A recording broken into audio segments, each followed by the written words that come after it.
ময়মনসিংহের ফুলবাড়িয়া উপজেলার স্বাস্থ্য কমপ্লেক্সে আনসার সদস্য মোতায়েনের পর হাসপাতালের সার্বিক পরিবেশে ইতিবাচক পরিবর্তন এসেছে।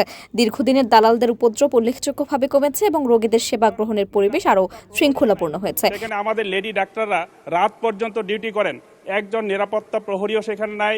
গত 31 মার্চ জাতীয় সংসদে ময়মনসিংহ 6 আসনের সংসদ সদস্য অধ্যক্ষ কামরুল হাসান মিলন উপজেলা পর্যায়ের হাসপাতালগুলোর নিরাপত্তা ও রাতে দায়িত্ব পালনকারী নারী চিকিৎসকদের নিরাপত্তা নিশ্চিতের দাবি তোলেন।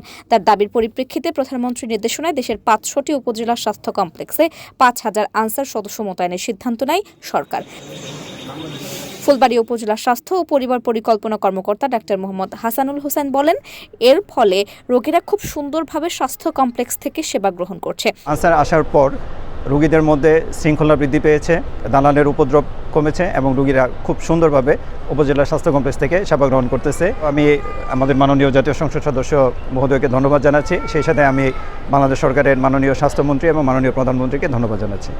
জাতীয় সংসদ সদস্য অধ্যক্ষ কামরুল হাসান মিলন বলেন, নির্বাচিত হওয়ার পরে জাতীয় সংসদে প্রথম নোটিশের প্রেক্ষিতে সঠিক দাবি বিবেচিত হওয়ায় প্রধানমন্ত্রী সারা দেশের হাসপাতালগুলোতে আনসার সদস্য মোতায়েন করেছেন। এমপি নির্বাচিত হওয়ার পর আসার পরে সমস্ত ডাক্তারদের সাথে মত বিনিময়ের কালে আমি জানতে পারি যে এখানে কোনো নিরাপত্তা প্রহরী নাই, অথচ এখানে সবগুলো অপারেশন হয়ে থাকে, বড় বড় অপারেশন, এবং লেডি ডক্টর আছে, নার্স আছে যারা রাতের বেলা এখানে ডিউটি করেন।